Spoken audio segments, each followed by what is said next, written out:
The nurse set the small blue backpack on the chair beside me. "This was found at the scene," she said softly. I didn't answer. I couldn't. It looked ordinary. Cartoon patches, worn zippers, the faint smell of crayons and dirt. My nephew's backpack, 5 years old, now lying motionless in a coma, machines breathing for him. I reached for it with hands that didn't feel like mine, unzipped it slowly. Inside was something I wasn't prepared to see. Papers tucked neatly into the front pocket, receipts, a folded envelope, a photograph that did not belong to a child's life, and a handwriting I knew. Not his, not innocent.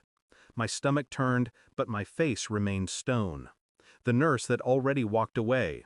I was alone with it. The accident, the silence, the evidence staring back at me. For a long moment I only listened to the machine beside his bed, counting breaths. Then I knew. This wasn't an accident. It was a message. At first, denial tried to shield me. My mind repeated lies it wanted to believe. "You're tired. You're reading too much into it. Anyone could have written those words." But ink doesn't lie. Familiar slants in letters, sharp edges in a name. Her name, written beside a man's number. My brother's wife. My nephew's mother. And another man. I felt the betrayal settle in my chest, heavy and cold. The backpack had carried more than toys. It had carried proof. Quiet, damning proof. I thought of the accident, how she'd been strangely calm when she told me. No tears, no shaking voice, just a flat explanation. A car swerved. Bad luck. Fate. But this wasn't fate. This was arrangement. Carelessness wrapped in deceit. I pressed the photograph between my fingers until my nails bent. It showed them together. Her hand on his arm. Their smiles meant for each other, not for the child asleep behind me. Betrayal is never loud. It seeps in like poison. I said nothing to her that night. Instead, I went home, poured a glass of water, and opened my laptop. My hands moved without hesitation. Phone records, bank statements, digital footprints that people believe vanish but never do. She had left trails, small, thoughtless trails. A hotel charge here, a call at midnight there. Piece by piece, a second life assembled in front of me. Not just infidelity, financing, quiet transfers that suggested more. Every discovery burned, but I didn't allow myself to feel it fully. Not yet. Emotions are clumsy. Calculations are precise.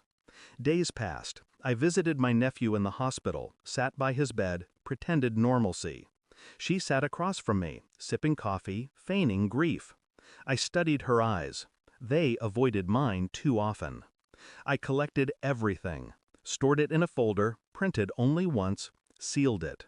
Evidence should be physical, undeniable. Each night, lying awake, I rehearsed nothing. I didn't need to. Truth doesn't require rehearsal. The more I uncovered, the calmer I became. The storm inside me cooled into something sharper, a blade waiting to be drawn. The DNA test arrived in a plain envelope. My hand didn't tremble as I opened it. The boy wasn't my brother's son. Silence filled me, vast and unshakable. Betrayal layered upon betrayal, as if the universe wanted to see how much one man could carry. That evening, I set the envelope on the table in front of her. No words, just paper. She picked it up, eyes flicking, lips parting. Color drained from her face. "You knew?" she whispered. I didn't nod, didn't speak, just watched. Her panic grew in the vacuum of my silence. She stammered excuses, denial, then tears. I remained still, composed, like a man watching a building collapse in slow motion, knowing he had already stepped outside. The next morning I met my brother in the hospital corridor. I handed him the folder, every receipt, every record, the DNA results. I didn't add commentary. Truth doesn't need decoration.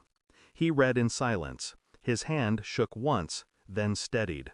When she arrived later, he didn't speak to her, didn't even look. He just placed the folder in her lap and walked out of the room. Her eyes darted to me, desperate, searching for mercy. I gave her none. "Everything finds its way out," I said quietly. That was all. The machines in my nephew's room hummed steadily. His breathing was not his own, but it was still breathing. I thought of innocence, how easily it is shattered by the greed and betrayal of those meant to protect it. I no longer felt anger, only clarity. Betrayal doesn't destroy you when you see it clearly.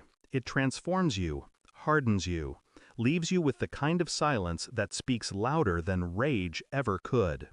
I touched the boy's small hand, cold but alive. He was not to blame. He never would be. As for her, she had already destroyed herself. I had only revealed the ruins. I stood, leaving the room, the weight finally gone. Some truths are too sharp to forgive, and some people are too broken to save. Thanks for watching. Don't forget to like, share, and comment. Subscribe now to Cheating Stories Insight World for more amazing stories.